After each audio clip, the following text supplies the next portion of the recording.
آج کے پروگرام میں ہم پنڈورا پیپرز، جس کے تحت پاکستان میں تقریباً 700 ایسے leading business man, politicians, journals اور میڈیا کے لوگ ہیں جن کے نام سامنے آئے، جنہوں نے پاکستان سے باہر کمپنیاں بنا رکھی تھیں۔ اس میں سے کچھ ہو سکتا ہے لیگل ہوں اور بہت سی ہو سکتا ہے انلیگل ہوں۔ لیگل صرف وہ ہوں گی جو ٹیکس ذرائع ہیں، وہ باقاعدہ وہ پورا روٹ جو ہے اس کو فالو کیا ہو، ایف بی آر کے پاس ڈکلیئرڈ ہوں، بینکنگ چینل سے ٹرانزیکشنز ہوئی ہوں، کوئی ہڈن ذرائع یا منی لانڈرنگ کے ذریعے پیسہ باہر نہ گیا ہو، تو وہ تو ہم کہیں گے کہ لیگل ہے۔ باقی اگر اس کے علاوہ کوئی بھی طریقہ کار اپنایا گیا ہے تو وہ انلیگیلٹی کے زمرے میں آئیں گی۔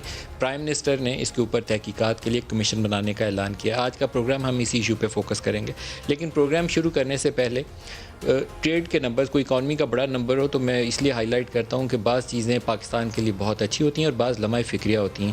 جو ٹریڈ کے اعداد و شمار ہیں وہ اس وقت لمحہ فکری ہیں۔ 3 ماہ میں فرسٹ کوارٹر کے جو نمبر ہمارے سامنے ہیں، پاکستان کو 11.6 ارب ڈالر کا تجارتی خسارہ ہو چکا ہے۔ 4 ارب ڈالر سے زائد پچھلے مہینے بھی تھا، 4 ارب ڈالر سے زائد اس مہینہ جو ستمبر کا ختم ہوا ہے اس مہینے میں بھی ہے۔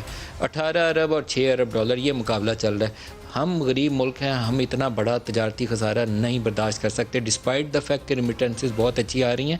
انویسٹمنٹ پاکستان میں ہے ہی کوئی نہیں، تو جتنا فرق ہوگا اور پہلے قرضوں کی ادائیگی کے لیے بھی اور اس خسارے کو پورا کرنے کے لیے بھی ہمیں مزید ڈیٹ بورو کرنا پڑے گا۔